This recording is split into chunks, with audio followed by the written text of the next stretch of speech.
Assalamualaikum warahmatullahi wabarakatuh. Innal hamdalillah nahmaduhu wa nasta'inuhu wa nastaghfiruh wa na'udzu billahi min syururi anfusina wa min sayyiati a'malina. Man yahdihillahu fala mudhillalah wa man yudlil fala hadiyalah. Wa asyhadu an la ilaha illallah wahdahu la syarikalah wa asyhadu anna Muhammadan abduhu wa rasuluh.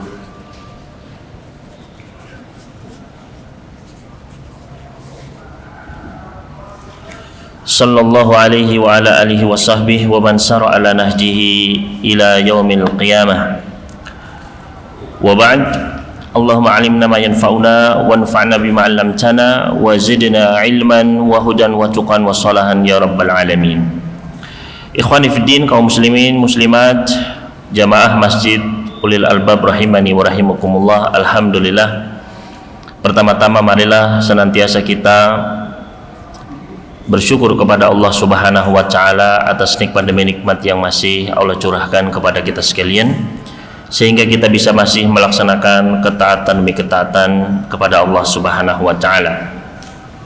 Mudah-mudahan Allah menerima ketaatan-ketaatan kita sebagai bentuk syukur kita kepadanya, dan mudah-mudahan Allah menambahkan kepada kita nikmat-nikmatnya. Allahumma amin. Kemudian insyaallah pada malam hari ini kita akan membahas sebuah tema, yaitu tentang bahaya dosa dan maksiat, yang mana kita sudah sering mendengar kata-kata dosa, kata-kata al-ma'siyah, ya. Apa yang dimaksud dengan dosa, apa yang dimaksud dengan maksiat?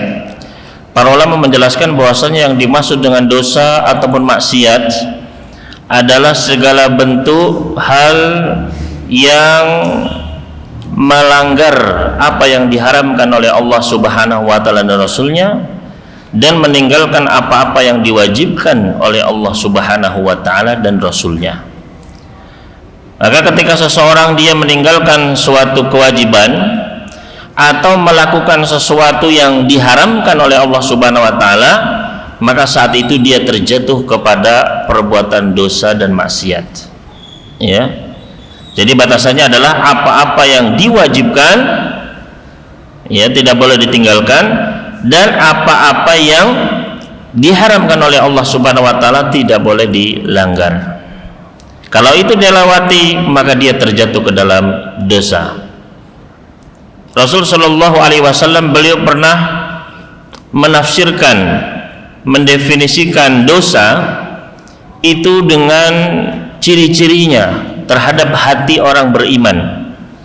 Ya, Rasulullah SAW di dalam sebuah hadis yang sahih, diriwayatkan oleh Imam Muslim di dalam sahihnya, pernah memberikan definisi dosa itu dengan ciri-ciri pengaruhnya terhadap hati seorang muslim, seorang mukmin, yaitu dari sahabat An-Nawas ibn Sam'an Al-Ansari radhiyallahu ta'ala anhu. Beliau mengatakan, sa'altu Rasulullah sallallahu alaihi wasallam 'anil birri wal itsm. Saya pernah bertanya kepada Rasulullah sallallahu alaihi wasallam tentang apa itu albir, apa itu kebajikan, dan apa itu al-itsm, apa itu dosa. Maka Rasulullah sallallahu alaihi wasallam pun menjelaskan, albirru husnul khuluqi, bahwasanya yang namanya kebajikan adalah akhlak yang mulia. Kemudian beliau melanjutkan, wal itsmu ma haka fi sadrika wa karihta an yattali'a alaihin nas. Dan yang dimaksud dengan dosa adalah apa-apa yang membuat hatimu itu tidak enak. Ma haka fi sadrika, membuat hatimu itu gelisah. Wa karihta an yattali'a alaihin nas, dan kamu membenci orang-orang melihat kamu melakukannya. Ya, tentu saja ini adalah definisi, ya, di antara ciri-ciri dosa pengaruhnya kepada orang yang beriman, ya. Karena kalau orang nggak beriman, maka dia nggak akan peduli berbuat dosa, ya.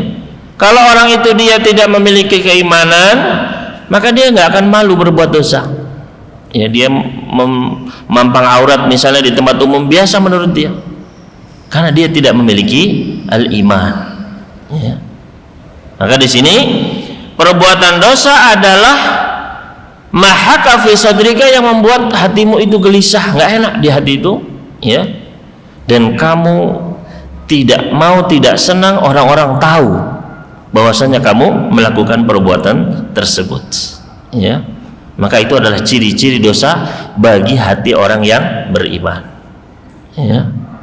Maka inilah yang dimaksud dengan dosa, ya. Secara umum dosa adalah semua perbuatan yang melanggar apa-apa yang Allah haramkan dan meninggalkan apa-apa yang Allah wajibkan, ya. Adapun jenis-jenis dosa, ikhwan fillah rahimani wa rahimakumullah, maka dosa itu ada jenis-jenisnya, ada bentuk-bentuknya jika dilihat dari beberapa sisi. Yang pertama, kalau dilihat hak siapa yang dilanggar, ya, maka dosa dibagi menjadi dua, yaitu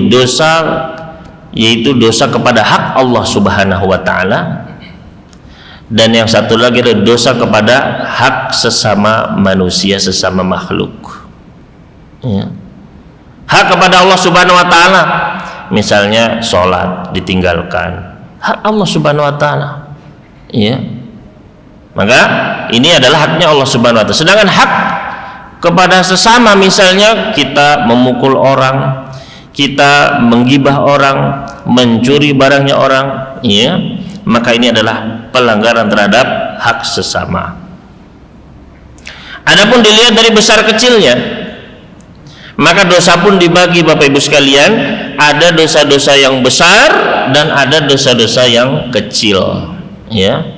Dosa besar istilahnya adalah al-kabair, ya, dosa-dosa besar, ya, kabirah. Adapun dosa-dosa kecil, ya, adalah as-saghair. Kenapa kok dibagi ada dosa besar, ada dosa kecil, ya? Kenapa kok nggak dianggap semua dosa itu besar? Sebagian para salaf dulu mengatakan, ya, jangan lihat, ya, besar kecilnya dosa itu, tapi lihatlah kepada siapa kamu bermaksiat, ya. Artinya dosa kecil kamu maksiat kepada siapa? Kepada Allah.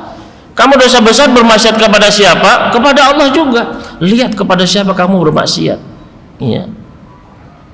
Nah, terus kenapa kok dibagi menjadi ada dosa besar, ada dosa kecil? Kenapa kok enggak, ya sudah semua dosa besar saja, begitu? Kenapa dibagi menjadi dosa besar, dosa kecil?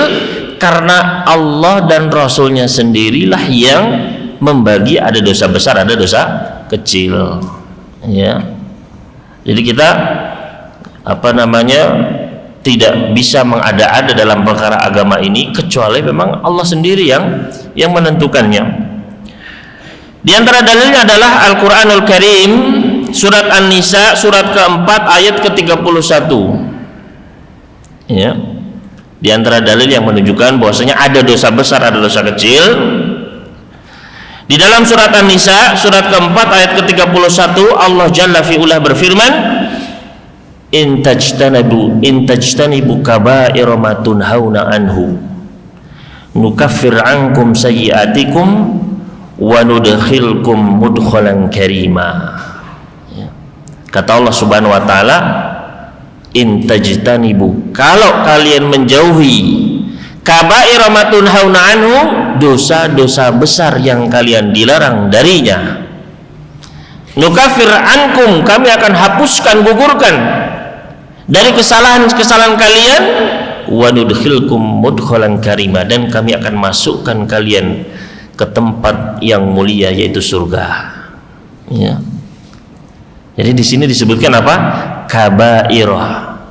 Kalau kalian menjauhi yang besar-besar ini, dosa-dosa yang besar, kata Allah Subhanahu wa taala, yang kecil-kecil itu bisa dihapus sama Allah Subhanahu wa taala, gampang, ya, dan masuk ke dalam surga. Ini janji Allah Subhanahu wa taala, ya. Maka Allah sendiri di sini yang menegaskan bahwasanya ada dosa-dosa besar. Begitu pula Nabi sallallahu alaihi wasallam, misalnya di dalam hadis yang biasa dibacakan oleh para khatib ketika ceramah tarawih, kata Nabi sallallahu alaihi wasallam, ar-Ramadan ila Ramadan wal jumu'atu ilal jumu'ah wa salawatul khams mukaffiratun lima bainahunna majtunibatil kabair. Kata Nabi sallallahu alaihi wasallam, Ramadan ke Ramadan selanjutnya, artinya puasa Ramadan masuk lagi Ramadan, ya. Wal jumu'atu ilal jumu'ah, Jumat ke Jumat lagi, ya.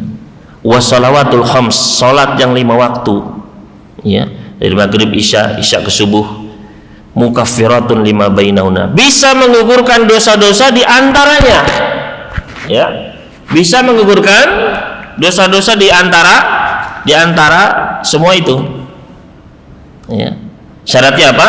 Majtunibatil kabair, selama yang besar-besar dijauhi, ya.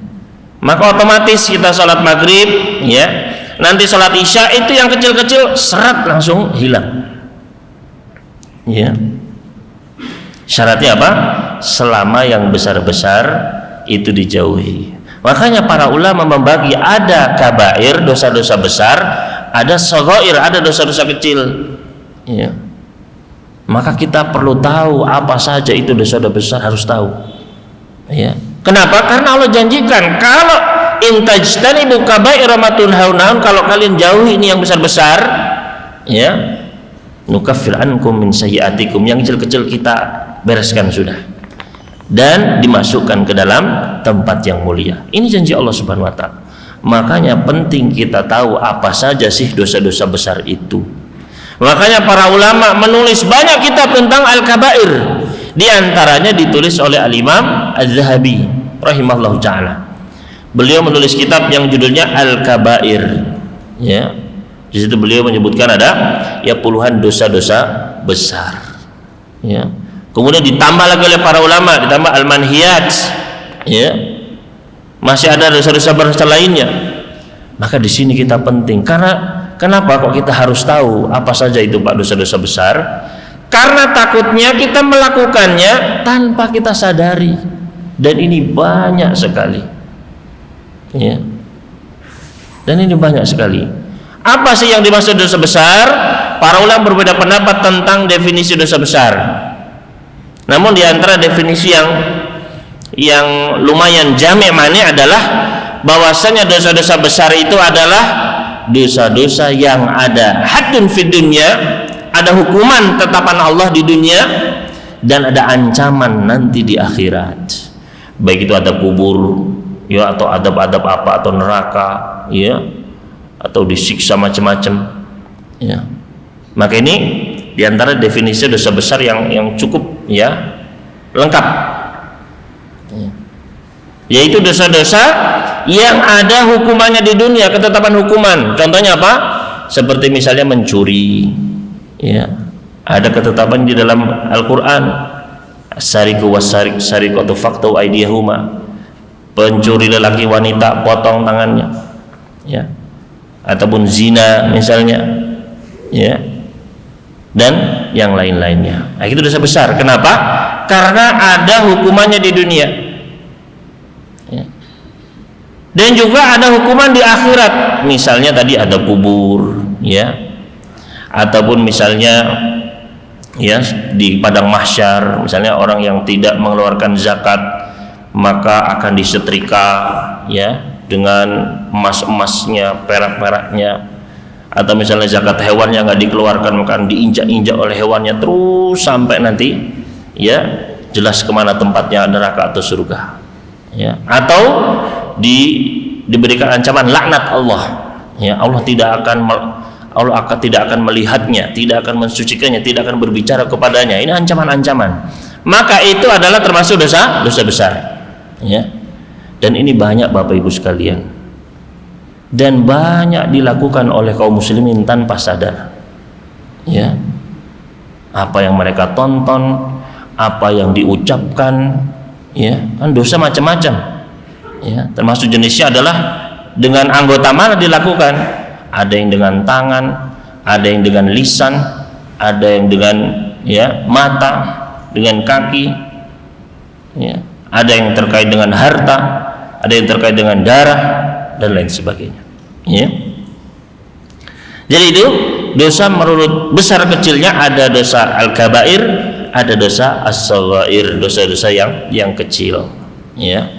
Namun sekali lagi bukan berarti kita kemudian meremehkan yang kecil-kecil, jangan. Ya. Para ulama menjelaskan la kabirata ma'al istighfar wala saghirata ma'al istimrar. Enggak ada itu dosa besar apabila dia langsung istighfar, dia langsung bertobat benar-benar. Ya. Hapus sudah. Dan juga tidak ada dosa kecil kalau itu terus-terusan. Ya. Kecil lama-lama menjadi besar. Ya, setiap hari kecil dikumpulkan, lama-lama menjadi besar. Ya. Maka ini harus berhati-hati. Adapun dosa dilihat dari kalau dosa itu dibawa mati, ya, belum sempat taubat Pak, sudah keburu meninggal. Ya. Jadi dosa yang dibawa mati maka ada dua jenis. Ada yang bisa kemungkinan diampuni, tahta masyiatillah istilahnya, di bawah kehendak Allah, bisa diampuni bisa enggak, ya. Artinya diadab dulu. Yang kedua adalah dosa yang enggak mungkin diampuni. Ya. Ini dosa yang dibawa mati, dosa yang belum tobat keburu meninggal. Ya. Ada dosa yang bisa diampuni sama Allah Subhanahu wa taala, dan ada yang enggak bisa diampuni. Ya. Apa itu yang enggak bisa diampuni? Yaitu dosa asyirku billah, mempersekutukan Allah. Ya. Berdoa kepada selain Allah, ya, menyembelih untuk kuburan, untuk jin, untuk patung, ya, atau sihir, perdukunan, ya. Maka ini termasuk ini kalau nggak sempat taubat meninggal, maka sebagaimana Allah Subhanahu wa taala firmankan di antaranya dalam surat An-Nisa surat keempat ayat ke-48, Allah Subhanahu wa taala menegaskan, innallaha la yaghfiru ay yushraka bihi wa yaghfiru ma duna dzalika liman yasha wa man yusyrik billahi faqad iftara itsman 'azima. Kata Allah Subhanahu wa taala, sesungguhnya Allah, ya, tidak akan mengampuni apabila Allah dipersekutukan dengannya. Ini kata siapa? Kata Allah. Innallaha la yaghfiru, Allah nggak akan mengampuni. Ya. Kalau Allah dipersekutukan, kalau perbuatan syirik nggak akan diampuni. Ya. Wa yaghfiru ma duna dzalika liman yasha, dan Allah bisa mengampuni yang selainnya. Yang penting jangan syirik. Ya. Syirkul akbar. Wa yaghfiru ma duna dzalika, dan Allah bisa mengampuni dosa-dosa selainnya liman yasha, bagi siapa yang Allah kehendaki, Allah inginkan. Ya. Jadi semua dosa selain syirik, berzina, kemudian membunuh, riba, mencuri, merampok dan sebagainya, Pak, ya, itu masih ada kesempatan untuk diampuni. Ya. Makanya di dalam hadis yang diriwayatkan oleh Imam Tirmidzi, Nabi sallallahu alaihi wasallam meriwayatkan sebuah hadis qudsi. Qala Allah tabaraka wa taala, Allah tabaraka wa taala berkata, ya ibna Adam, wahai anak Adam, innaka madautani wa rajautani ghafartu laka ala makana fika wala ubali. Wahai anak Adam, ya, selama kamu hanya berdoa kepadaku, hanya berharap bergantung hanya kepadaku, aku akan mengampuni untukmu apa-apa yang dulu sudah kamu lakukan. Ya, dan aku tidak akan ditengok lagi dosa-dosanya itu. Ya. Ya ibna Adam, law balagat dunubuka ananas sama. Wahai anak Adam, seandainya dosamu itu sampai ke langit sana. Ya. Jadi mencapai langit tingginya. Summastaghfartani, kemudian kamu minta ampun kepadaku, ya, taubat, istighfar, maka aku akan mengampunimu. Wala ubali, dan aku tidak akan pedulikan, meskipun besar dia istighfar minta ampun, Allah ampuni. Ya. Kemudian kata Allah Subhanahu wa taala, ya bena Adam, innaka law ataitani bi qurabil ardi khotoya. Wahai anak manusia, seandainya kamu datang nanti di hari kiamat membawa dosa sepenuh bumi, ya, jadi seplanet bumi ini dosa semua isinya, ya. Tsumma laqitani la tusyriku bi syai'a, tapi engkau berjumpa denganku dalam keadaan tidak mempersekutukan aku sedikit pun, dalam keadaan muslim mukmin, tidak syirik sedikit pun, meskipun dosa-dosanya banyak sepenuh bumi Pak, nggak main-main, ya. Yang penting jangan syirik. Apa kata Nabi sallallahu alaihi wasallam? Apa kata Allah Subhanahu wa taala? La ataituka bi qurabiha magfiratan, aku akan datangkan untukmu sepenuh bumi juga ampunan. Punah semua Pak sudah dosanya, ya. Maka ini menunjukkan apa? Menunjukkan, ya, hati-hati dengan dosa yang satu ini, itu dosa syirik, jangan sampai dibawa mati, ya. Yang punya jimat-jimat, ya, yang dulu pernah nyantet, dulu pernah sujud ke pohon keramat, ya, ke batu keramat, ya, pernah nyembelih untuk jin, ya, minta ampun kepada Allah segera, jangan dibawa mati, ya. Makanya pernah ada sahabat memakai jimat, ya, untuk apa ini? Minal wahinah ya Rasulullah, untuk menolak bala ya Rasulullah, biar kuat, ya, menolak kelemahan, ya. Apa kata Nabi sallallahu alaihi wasallam? Fa in za'fa innahu la yaziduka illa wahnan, copot itu jimatnya, karena itu enggak menambahkan kepadamu kecuali kelemahan, ya. Karena manusia yang punya akal yang mulia ini hanya kalah dengan apa? Satu gelang atau satu benda mati yang tidak bermanfaat sedikit pun, ya. Manusia yang diberikan pikiran yang bisa minta kepada Allah Subhanahu wa taala, menggantungkan nasibnya kepada sebuah benda mati, kepada sesama makhluk. Copot itu, ya. Fa innaka law mutta wa hiya 'alaika, karena kalau kamu meninggal kamu masih pakai itu jimat, ma aflahta abada, selama-lamanya kamu tidak akan beruntung, ya. Maka di sini hendaknya hati-hati dengan dosa, ya, yang bisa menyebabkan terhapus ampunan itu, ya, segera bertobat, jangan sampai dibawa mati. Bukan berarti kemudian, wah kalau gitu saya berzina nggak apa-apa ya Ustaz, saya riba nggak apa-apa Ustaz, insya Allah bisa diampuni, ya. Enggak begitu juga, ya. Karena apa? Dosa-dosa besar itu kalau dibawa mati Pak, ya, itu kemungkinan besar harus nyemplung dulu ke neraka, ya. Makanya harus dijauhi, makanya sulit dihapusnya itu. Kalau dosa-dosa kecil bisa sama Allah diampuni gampang. Kalau dosa-dosa besar itu Pak, ya, maka kemungkinan harus masuk ke neraka dulu, digodok dulu, ya, dan itu nggak tahu kapan, berapa lama baru dikeluarkan lagi. Nah, tugas kita itu masuk surga dan jangan sampai nyemplung ke neraka, meskipun satu celupan saja jangan sampai. Itu tugas kita, ya. Hanya jauhi semua dosa-dosa besar, ya. Jadi itu kita sudah tahu apa definisi dosa, bentuk-bentuk dosa, jenis-jenisnya. Maka selanjutnya adalah kita harus tahu apa bahaya-bahaya dari dosa-dosa dan kemaksiatan yang kita lakukan, ya. Tujuannya agar kita termotivasi untuk bertobat meninggalkannya. Dan bahaya-bahaya dosa ini secara umum, ya, secara mujmal. Kenapa? Karena kalau dibahas satu persatu dosa ini, wah itu banyak. Setiap dosa itu kadang memiliki hukumannya sendiri-sendiri yang menyeramkan, ya. Maka di sini adalah bahaya dosa dan maksiat secara umum, ya. Yaitu diantaranya yang pertama adalah terhalangnya seseorang dari ilmu, ya. Ini diantara bahaya dosa dan maksiat, terhalang dari ilmu, ya.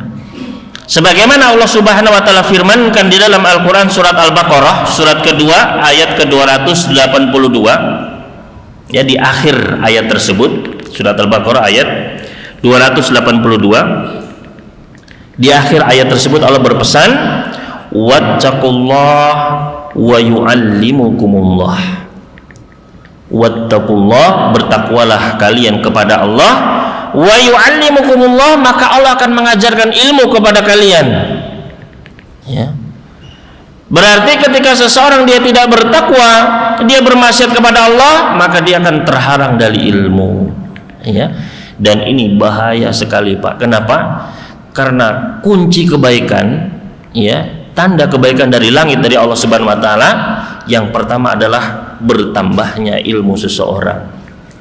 Nabi sallallahu alaihi wasallam pernah bersabda, "Man yuridillahu bi khairan yufaqihu fid din." Barang siapa yang Allah inginin kebaikan pada diri orang tersebut, Allah akan pahamkan dia terhadap agama ini. Allah tambah ilmunya. Ya. Maka salah satu barometer Allah ini sayang sama kita enggak? Allah cinta sama kita enggak? Lihat pemahaman kita terhadap agama kita. Kalau ilmu kita bertambah, ya, maka bersyukurlah. Ya, semangat terus tambah ilmunya. Tapi kalau ilmunya tidak bertambah, semakin nggak paham Al-Quran, ya, semakin tidak paham Sunnah Nabi kita Sallallahu Alaihi Wasallam, maka ya berarti ada yang perlu dikoreksi di situ. Ya, sampai-sampai Rasul Sallallahu Alaihi Wasallam setiap pagi, Pak, apa yang beliau minta? Setiap selesai sholat subuh, beliau di antara doa yang beliau minta adalah Allahumma inni as'aluka ilman nafi'ah. Ilmu dulu beliau minta, ilmu yang bermanfaat. Sebagaimana Allah perintahkan, wa qur rabbi zidni ilma, dan ucapkanlah wahai Muhammad, tambahkanlah kepadaku ilmu.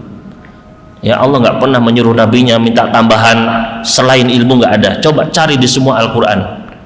Ya, cuma satu yang Allah suruh kepada Nabi Sallallahu Alaihi Wasallam untuk minta tambahan apa? Tambahan ilmu. Nggak pernah tambahan kekuatan, tambahan follower, tambahan, nggak pernah. Ya, Rabbi zidni ilma, itu saja. Ya, karena ilmu adalah jalan menuju surga. Wa man salaka tariqan yaltamisu fi ilman sahalallahu lahu tariqan ilal jannah. Barang siapa yang menempuh suatu perjalanan dalam rangka untuk mencari ilmu, Allah mudahkan jalannya menuju surga. Maka surga itu ada pintu-pintunya, ada pintu sholat, pintu zakat, pintu jihad, pintu bakti orang tua. Ya, nggak mungkin sampai ke pintu itu, Pak, kalau nggak lewat jalannya, jalan ilmu. Mau sholat gak punya ilmunya, batal. Ya, mau zakat gak tahu ilmunya, bagaimana? Ya, maka ilmu itu kunci seluruh kebaikan. Ya, maka di sini bahaya yang pertama, ya, yaitu terhalangnya seseorang dari ilmu. Al-Imam An-Nawawi pernah menceritakan bahwasanya dahulu Al-Imam Asy-Syafi'i ketika beliau masih kecil, Pak, ya, Imam Syafi'i membacakan kitab Muwatta kepada Imam Malik. Ya, Imam Malik punya kitab namanya Al-Muwatta, berisi sekitar 1500 hadis. Dibaca, ya, oleh Imam Syafi'i. Ya. Kemudian coba mana bukunya? Kata Imam Syafi'i sudah hafal. Nah, sudah hafal? Coba dibaca. Ya. Dibaca, Pak. Ya, satu persatu, Pak. Ya, hafal dengan bacaan yang sangat baik, ya, benar-benar luar biasa. Maka Imam Malik pun merasa takjub dengan bacaannya Imam Syafi'i. Ya, terus coba tambah lagi terus, Pak, ya, sampai habis. Ya, saking senangnya Imam Malik mendengarkan baca Imam Syafi'i. Ya, maka setelah itu pun Imam Syafi'i terus, ya, berguru kepada Imam Malik. Maka Imam Malik pun berpesan kepada Imam Syafi'i, ittaqillah, bertakwalah kamu kepada Allah wahai Imam Syafi'i. Ya, fa innahu sayakunu laka sya'nun, karena kamu akan memiliki kedudukan yang tinggi. Ya, ya, karena dilihat bagaimana cerdasnya anak ini. Ya, di dalam riwayat ini disebutkan, kata Imam Malik kepada Imam Syafi'i, innallaha ta'ala qad alqa ala qalbika nuran, sesungguhnya aku melihat, ya, Allah sudah memberikan cahayanya kepadamu. Itu cahaya apa maksudnya? Ilmu. Ya, sesungguhnya aku melihat Allah sudah memberikan cahayanya kepadamu, diberikan ilmu. Ya, kemudian pesan beliau apa? Fala tudfi'hu bil ma'siyah, jangan kamu padamkan cahaya itu dengan maksiat. Ya, maka maksiat itu bisa mematikan ilmu. Ya, maka hendaknya kita berhati-hati. Al-Imam Abu Hanifah rahimahullah ta'ala, idza syakalat alaihi mas'alatun, kalau dia menemukan masalah, ya, ada yang minta fatwa, beliau nggak bisa jawab, ya, faqala li ashabihi, maka beliau berkata kepada kepada murid-murid beliau, ma hada illa lidzanbin ahdatsuhu, ya, tidaklah saya ini sampai nggak bisa menjawab pertanyaan ini, ya, sampai nggak ngerti, nggak paham masalah ini, melainkan ini gara-gara dosa yang aku perbuat, ya. Ini selevel Al-Imam Abu Hanifah, ya. Wa kana yastaghfiru, maka beliau pun beristighfar. Wa rubbama qama fa shalla, ya, dan terkadang beliau langsung berdiri langsung sholat, Pak, ya. Gak bisa suatu masalah terhalang dari ilmu, beliau langsung sholat, minta ampun sama Allah, fatan kasifulahul masalah, maka masalah itu pun bisa terselesaikan, ya. Dia pun bisa mendapatkan jawaban dari masalah tersebut. Wa yaqul rajautu anni tiba alayya, aku berharap dosaku sudah diterima taubatnya oleh Allah Subhanahu wa taala, ya. Maka cerita ini pun sampai kepada Al-Imam Fudail bin Iyad, ya, salah seorang, ya, di antara para tabi'in juga. Maka kata Fudail bin Iyad, fabaka bukaan syed, beliau menangis sejadi-jadinya, kemudian beliau mengatakan, dzalika liqillati dzanbin, ya, kenapa kok sampai bisa seperti itu Imam Abu Hanifah? Karena dosanya yang sedikit, ya. Jadi ketika ada sesuatu itu langsung tahu, ah ini gara-gara dosa nih, langsung beliau tahu, terasa begitu, Pak, ya. Adapun seperti kita saat ini, saking sabreknya dosa, ya, banyak masalah, ya, sudah sampai bingung kita sendiri, Pak, ya. Maka kata Fudail bin Iyad, ya, ini karena dosa beliau yang sedikit, ya. Fa amma ghairuhu fala yantabi lihat, adapun selainnya maka nggak akan mikir sampai, oh, ini gara-gara dosa ini, kan enggak, ya, jauh, ya. Makanya Imam Syafi'i, beliau pernah suatu hari ketika di pasar melihat betis tersingkap, ya. Imam Syafi'i itu kan hafalannya luar biasa, hafalannya kuat sekali, Pak. Kalau baca buku, ya, buku 2 halaman begini harus ditutup satunya, Pak, ya. Nanti kalau sudah selesai ini, ya, dibuka begini, ya. Kenapa? Agar halamannya itu susunannya benar, begitu, ya. Karena kayak ceruk langsung difoto begitu, ceruk, gitu, ya. Hafalnya kuat sekali, ya. Nah, suatu hari beliau lihat betis tersingkap, ya. Baru betis saja, Pak, ya. Langsung apa? Langsung ngeheng hafalannya itu, ya. Maka beliau pun mengucapkan bait syair yang masyhur, ya, beliau mengatakan, syakautu ila waqi'in su'ahifzi, aku mengeluhkan kepada guruku yaitu Imam Waqi' tentang buruknya hafalanku. Fa'ausali ila tarkil ma'asi, maka Imam Waqi' pun menasihati kepadaku agar aku meninggalkan maksiat. Persis, Pak, ya. Jawabannya, nasihatnya sesuai dengan apa yang dialami oleh beliau. Kemudian kata Imam Waqi', fa innal hifdha fadlun min ilahin wa fadlullahi la yu'tali asin, karena yang namanya ilmu itu karunia dari Allah, dan karunia Allah nggak akan diberikan bagi orang yang bermaksiat, ya. Maka ilmu itu bisa terhalang, ya, gara-gara dosa dan maksiat. Kemudian bahaya yang lainnya, Pak, yang kedua, yaitu terhalangnya rizki yang baik yang berkah, ya. Kalau yang pertama tadi terhalangnya ilmu, ya, yang bermanfaat. Adapun yang kedua, terhalangnya rizki yang baik, yang halal, yang berkah. Di dalam Al-Quranul Karim surat At-Talaq surat ke-65 ayat kedua dan ketiga, surat At-Talaq surat ke-65 ayat kedua, akhir ayat kedua dan ayat ketiga, Allah Subhanahu wa taala berfirman, wa may yattaqillaha yaj'al lahu makhraja wa yarzuqhu min haitsu la yahtasib. Barang siapa yang bertakwa kepada Allah, Allah akan jadikan baginya jalan keluar, dan Allah akan memberinya rizki dari arah yang tidak dia sangka-sangka, ya. Nah, ini kalau apa? Kalau bertakwa, kalau nurut taat sama perintah Allah, menjauhi larangannya, ya. Berarti sebaliknya, ketika seseorang bermaksiat, ya, maka rizki yang berkah itu, Pak, yang tidak diduga-duga tadi itu akan tercegah, ya. Maka ketika seseorang dia memilih mengambil dengan cara yang haram, ya, maka dia dapat rezeki, iya, tapi rezekinya nggak berkah, ya. Bahkan bisa jadi rizkinya itu namanya istidraj. Ya, apa itu istidraj? Istidraj adalah ya dikasih sama Allah nanti ya totalan di belakang, ya diadab sama Allah Subhanahu wa taala. Sebagaimana disebutkan di dalam hadis riwayat Ahmad dari sahabat Uqbah bin Amir dari Nabi sallallahu alaihi wasallam, beliau bersabda, "Idza ra'aitallaha yu'til 'abda minad dunya 'ala ma'asihi ma yuhib, fa'lam annahu istidraj." Kalau kamu melihat Allah ngasih sama seorang hamba segala fasilitas dunia, dikasih sama Allah Subhanahu wa taala, apa yang dia inginkan dikasih, ya. Tapi apa? Ala ma'asihi, dalam bermaksiat, dalam dosa, ya. Maka ketahuilah itu yang namanya istidraj.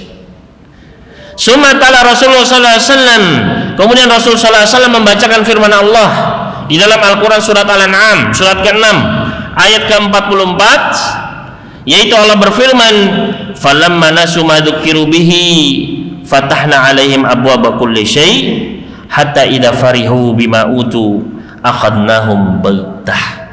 Ya, yaitu Allah berfirman, ketika mereka lupa dengan apa-apa yang mereka telah diperingatkan dengannya, ya kasih tahu ini haram, ya ini nggak boleh, mereka lupakan itu semua. Falam mana ketika mereka lupakan itu, ya peringatan-peringatan Allah, apa yang terjadi, Pak?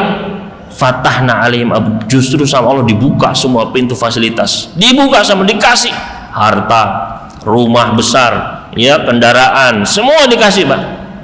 Ya. Jadi jangan tertipu, Pak. Ya. Falamma nasu ma dzukiru bihi, ketika mereka lupa peringatan kami, fatahna alaihim abwaaba kulli syai', kami bukan semua pintu-pintu rezeki, dikasih semua, fasilitas dikasih. Ya. Hatta idza farihu bima utu, ketika mereka sudah senang, sudah bangga, wah, Allah sayang sama saya ini. Ya. Semua kenikmatan diberikan, apa yang terjadi? Akhadnahum baghtah, kami ambil dia dengan tiba-tiba, diadab tiba-tiba, Pak. Ya. Jadi yang tidak disangka-sangka banyak adabnya, ya. Kalau orang yang bertakwa, rizkinya yang berkah tidak disangka-sangka, ya. Maka hendaknya kita berhati-hati, ya. Dunia fasilitas ini, Pak, ya, ini bukan tanda Allah sayang kepada kita. Jangan jadikan itu barometer. Dunia, harta, rezeki ini itu tanda, itu kebaikan, iya, kita syukuri, iya, ya, kita manfaatkan dalam ketaatan, iya. Tapi jangan jadikan barometer bahwa Allah sayang sama saya. Ketika dunia kita bagus, kedudukan di manusia bagus, ya, kita syukuri, ya. Tapi sekali lagi jangan jadikan itu barometer Allah sayang kepada kita. Karena tanda Allah sayang kepada hamba itu ada 4. Pertama tadi ilmu agama, ya. Kemudian amal yang semakin istiqomah, yang ketiga akhlak yang semakin lembut, dan yang keempat adalah sabar dalam menghadapi ujian, ya. Maka di sini ini yang kedua, ya, hati-hati, ya, ketika dosa dan maksiat maka rizkinya itu yang berkah itu akan terhalang. Kemudian yang ketiga, bahaya dari dosa dan maksiat adalah terhalangnya solusi dari permasalahan yang dihadapi, ya. Ketika ada masalah dengan teman, dengan apa, itu akan tidak ada solusinya. Sebagaimana Allah firmankan di dalam surat At-Talaq tadi, surat ke-65 ayat yang kedua, wa may yattaqillaha yaj'al lahu makhraja, barang siapa yang bertakwa sama Allah, Allah akan jadikan baginya jalan keluar, ya. Berarti orang yang enggak bertakwa, yang bermaksiat, itu akan tidak diberikan jalan keluar sama Allah, ya. Begitu pula dalam surat At-Talaq ayat keempat, wa may yattaqillaha yaj'al lahu min amrihi yusra, barang siapa yang bertakwa sama Allah, Allah akan berikan kemudahan pada urusannya. Berarti ketika seorang bermaksiat, maka urusannya akan dipersulit sama Allah, ya. Kemudian bahaya lainnya yang keempat, suatu dosa itu akan membawa kepada dosa yang lain, ya. Suatu dosa itu akan membawa kepada dosa yang lain, ya. Makanya kata para ulama, kullu maksiatin tad'u ukhtaha, semua maksiat itu, setiap maksiat itu akan memanggil saudari-saudarinya, ya. Maksiat-maksiat, ayo ke sini, ya. Makanya di antara contohnya kata Nabi sallallahu alaihi wasallam, ya, wa innal kadhiba yahdi ilal fujur, ketahuilah bahwasanya yang namanya bohong, dusta itu akan membawa kepada kefajiran. Wa innal fujura yahdi ilan nar, dan yang namanya kefajiran akan membawa kepada neraka. Ya. Jadi makanya kata para ulama, enggak ada maksiat yang berdiri sendiri, pasti akan ya ada maksiat-maksiat lainnya. Ya. Sebaliknya, ketika seseorang dia berbuat amal soleh, itu akan mudah untuk beramal soleh lainnya. Makanya kata para ulama, di antara tanda suatu amal itu diterima sama Allah, akan mudah untuk melaksanakan amal-amal lainnya. Ya.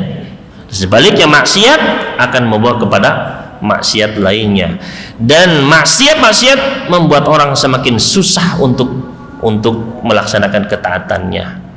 Makanya pernah ada seseorang bertanya kepada sahabat Ibnu Umar, "Wahai sahabat Ibnu Umar, saya kok susah bangun tahajud ya? Ya, pengen tahajud ya, tapi susah, ya malas terus gitu. Sudah bangun malam nggak bisa, ya malas lagi, tidur lagi." Ya, apa kata beliau? Qa'adat kadzunubuka, dosa-dosamu lah yang memberatkan dirimu. Hasan al-Basri juga pernah ditanya, kenapa kok kita sulit bangun malam ya, sulit untuk tahajud? Ya, qayadatkum dzunubukum, dosa-dosa kalian itu yang mengikat kalian. Salah seorang salaf pernah mengatakan, ya uqibtu, saya dihukum sama Allah gara-gara satu maksiat, satu dosa, saya dihukum tidak bisa tahajud selama sebulan. Ya, nggak bisa, ya, bi adami qiyami lail syahr. Ya, maka memang demikianlah bahayanya dosa, itu bisa membuat kita sulit untuk mencegah dari amal-amal soleh. Masih ada waktu, Pak? Masih ada ya? Tapi selanjutnya, yang kelima adalah hidup yang sempit. Hidup yang sempit, ya, hidup yang enggak nyaman begitu ya. Sebagaimana Allah firmankan di dalam Al-Qur'anul Karim surat Thaha, surat ke-20 ayat 124. Surat Thaha surat ke-20 ayat 124. Allah Subhanahu wa taala berfirman, "Wa man a'rada an dzikri fa inna lahu ma'isyatan donka." Barang siapa yang berpaling dari peringatanku, maka sesungguhnya baginya penghidupan yang sempit. Ya. Maka orang-orang mereka yang melakukan maksiat kepada Allah Subhanahu wa taala, mungkin secara zahir dia gembira, ya secara zahir dia memiliki segala fasilitas, tapi dia pasti akan merasakan kesempitan dalam hidupnya, Pak. Ya. Maka hendaknya kita menjauhi segala dosa dan maksiat. Kemudian yang keenam, ya, bahaya dari maksiat dan dosa adalah membuat hati menjadi gelap, ya, membuat hati menjadi hitam kelam.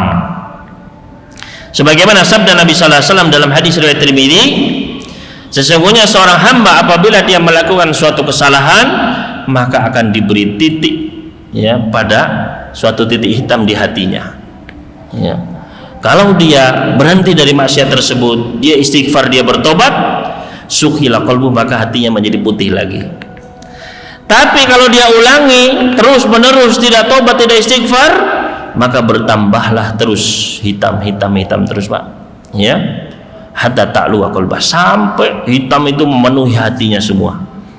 Ya, itulah yang dimaksud dengan ran, ya, yang penutup, ya, yang Allah sebutkan di dalam surat Al-Mutaffifin ayat ke-14. Kalla bal rana ala qulubihim ma kanu yaksibun. Ya, sekali-kali tidak, bahkan menutup hati mereka apa-apa dosa yang mereka lakukan. Ya, bahkan bisa jadi hati itu menjadi mati. Ya, menjadi mati. Ya, hati yang tidak lagi mengenal kebaikan, keburukan, itu juga gara-gara dosa dan maksiat. Ya, ini mungkin yang bisa kami sampaikan, ya, untuk pertemuan malam hari ini. Untuk tanya jawab, apakah ada setelah adzan atau tidak ada? Ada, ya. Tapi tanya jawab nanti kita lakukan setelah adzan. Wallahu ta'ala a'lam. Baik, alhamdulillah wassalatu wassalamu ala rasulillah. Ya. Kemudian masih banyak lagi dari bahaya dan pengaruh dari dosa ini, ya diantaranya yang apa yang kita rasakan saat ini, yaitu ya munculnya musibah-musibah, ya penyakit-penyakit. Ini juga adalah gara-gara dari dosa-dosa dan maksiat. Makanya Nabi sallallahu alaihi wasallam pernah bersabda, lam tadharil fahisyatu fi qaumin qattu. Tidaklah dosa-dosa kekejian, perbuatan-perbuatan keji seperti zina, ya liwat, LGBT, ya itu menyebar pada suatu masyarakat hatta yu'linu biha, sampai mereka terang-terangan, ya terang-terangan menyebarkan ya di medsos-medsos, ya di jalanan, ya kemudian mereka terang-terangan melakukan kekejian-kekejian itu, ya illa fasyafihimut taun, melainkan penyakit taun, ya wabah penyakit mematikan akan menyebar, wal auja'u allati lam takun madat fi aslafihimul ladina madu, dan akan muncul penyakit-penyakit yang belum ada pada umat-umat sebelum mereka, ya hadis riwayat Ibnu Majah. Maka memang ya apa yang kita alami saat ini, ya perubahan cuaca, ya perubahan iklim, musibah-musibah dan sebagainya, itu adalah karena memang semuanya sebab dosa-dosa kita. Semua makhluk tersakiti dengan dosa-dosanya anak manusia. Makanya ketika Allah berfirman wa yal'anuhumul la'inun, mereka dilaknat oleh para pelaknat. Maka kata Mujahid, ya yang dimaksud dengan para pelaknat di sini adalah al-bahaim, hewan-hewan, tal'anu usata bani Adam, mereka melaknat para pelaku maksiat dari kalangan bani Adam. Ya. Ketika terjadi kemarau panjang, ya, ketika terjadi ya hujan tidak turun-turun atau musibah-musibah lain, maka hewan-hewan ini merasakan, mereka kan, ya, ikan-ikan, serangga-serangga, mereka merasakan semua akibat dari dosa-dosa manusia. Maka mereka melaknat, mereka mengatakan hada min syu'mi dunubi bani Adam, ini gara-gara pengaruh negatifnya dosa-dosanya anak manusia. Maka mereka melaknat, ya. Makanya ketika seorang pelaku maksiat itu meninggal, itu disyukuri sama seluruh makhluk. Makanya pernah ada jenazah lewat di hadapan Rasulullah SAW, kata beliau mustarihun wa mustarahun min, orang ini imma istirahat atau beristirahat darinya. Maka para sahabat bertanya, apa maksudnya yang beristirahat dan yang beristirahat darinya ya Rasulullah? Kata Nabi SAW, kalau orang beriman yang soleh, yang taat, ya yastarihu minasabid dunya wa adaha, dia beristirahat dari segala kelelahan, keletihan dan segala gangguan dunia menuju rahmat Allah Subhanahu wa taala. Istirahat dia, ya. Tapi hamba yang fajir, yang enggak nurut sama Allah, yastarihu minul ibad wal bilad wad dawabu wasyajar, ya. Maka beristirahat darinya seluruh negeri, seluruh makhluk, seluruh hamba, ya, hewannya, jinnya, ya, bebatuan, pohon-pohon, semuanya bersyukur ketika dia meninggal, karena mereka semua merasakan efek negatif dari dosa-dosa. Makanya sekarang ini kan, ya, apa yang kita zaharul fasadu fil barri wal bahr, muncul kerusakan-kerusakan di langit dan di darat. Gara-gara apa? Maka sahabat aidinas, gara-gara perbuatan tangan-tangan manusia, ya. Maka semua terpengaruh karena dosa-dosa. Itu baik riba yang semakin mencengkram, ya, semuanya ya, sampai terkena debu-debu riba. Bagaimana zina, ya selalu ada kasus zina keluar, ya, membuat ya semakin marah, ya, perjudian, bahkan sekarang perdukunan, ya, dan lain sebagainya, mengerikan, ya. Maka justru adanya musibah ini biar berhenti, ya, yang riba-riba hentikan semua, ya, kedoliman hentikan semua, ya.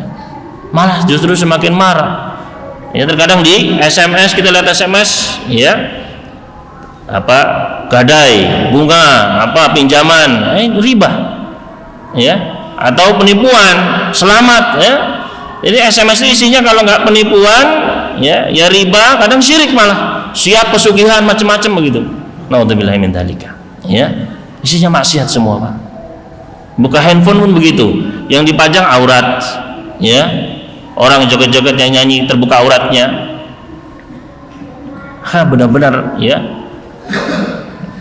hentikan. Kita harus berusaha, ya, paling nggak mulai dari diri kita sendiri, Ya, ini mungkin yang saya sampaikan. Apabila ada pertanyaan satu dua silakan disampaikan. Wallahu ta'ala. Silakan. Assalamualaikum Ustaz. Waalaikumsalam warahmatullah. Saya mau bertanya, ketika seorang akhwat bernasab A, terus ketika melakukan ijab kabul itu berdasarkan seseorang B karena kepentingan surat itu tadi, bagaimana hukumnya pernikahan tersebut? Iya. Jazakallahu khairan barakallahu fiik. Wa iya. Ya. Ini masalah nasab. Ini juga salah satu di antara dosa-dosa besar yang awal-awal disebutkan oleh Imam Zahabi. Ya, ketika seorang menisbatkan dirinya, menasabkan dirinya kepada selain ayahnya. Ya, ini telah dilaknat sama Allah Subhanahu wa taala. Maka seharusnya seseorang itu dinasabkan kepada ayah kandungnya, ya, atau ayah yang secara syar'i memang itu dianggap sebagai ayahnya. Ya. Adapun ketika seseorang terkadang mengadopsi anak, ya banyak ini terjadi di masyarakat kita, mengadopsi anak, ya, diambil anak, ya, bukan anaknya Pak, maka itu bukan anaknya, ya, ini bisa merusak, ya, macam-macam, ya, banyak hukum nanti yang ditabrak, diantaranya tadi pernikahan, ya, nggak boleh dia menikahan yang bukan, dia bukan walinya, ya, dia bukan anaknya, bukan putrinya. Kemudian juga, ya, dalam masalah mahramnya, ya, nanti dengan ada saudara-saudaranya bukan mahramnya, ya, maksiat lagi. Nanti terkait hukum waris, ya, dia tidak mewarisi dan juga tidak diwarisi, ya, maka banyak nanti. Oleh karena di antara maqasidul Islam, maqasidul syariah adalah menjaga nasab ini. Makanya nggak boleh zina, harus jelas nikah, biar nasab itu terjaga, ya. Maka ini seharusnya tidak boleh dilakukan, ya. Dilakukan harusnya adalah tetap menisbatkannya kepada ayahnya. Tapi bagaimana Ustaz, ini secara resmi, ya sudah, ya, yang penting semuanya sudah tahu bahwasanya Anda bukan anak saya, ya, harus tahu itu. Namun karena ini memang kepentingan, ya sudah terlanjur, ya, maka ya sudah ditulisan begitu. Tapi yang menikahkan jangan dirinya, serahkan kepada petugas KUA, kepada pemerintah, ya. Karena kata Nabi SAW, al-hakimu waliyyu man la waliyalah. Hakim, ya, dari pemerintah itu bisa menjadi wali bagi orang yang tidak memiliki wali. Kalau dia nggak tahu walinya siapa, diambil dari panti asuhan, ya, ya sudah, serahkan ke KUA, jangan dia yang menikahkan karena dia bukan ayahnya. Itu wallahu ta'ala alam. Ini mungkin yang bisa kami sampaikan, kurang lebihnya mohon maaf. Mudah-mudahan yang sedikit ini bisa bermanfaat, dan mudah-mudahan Allah mengampuni dosa-dosa kita, menjauhkan kita dari dosa-dosa yang besar maupun dosa yang kecil, dan memasukkan kita ke dalam surganya. Allahumma amin. Wassallallahu ala nabiyina Muhammad wasallama ala al-mursalin walhamdulillahi rabbil alamin. Wassalamualaikum warahmatullahi wabarakatuh.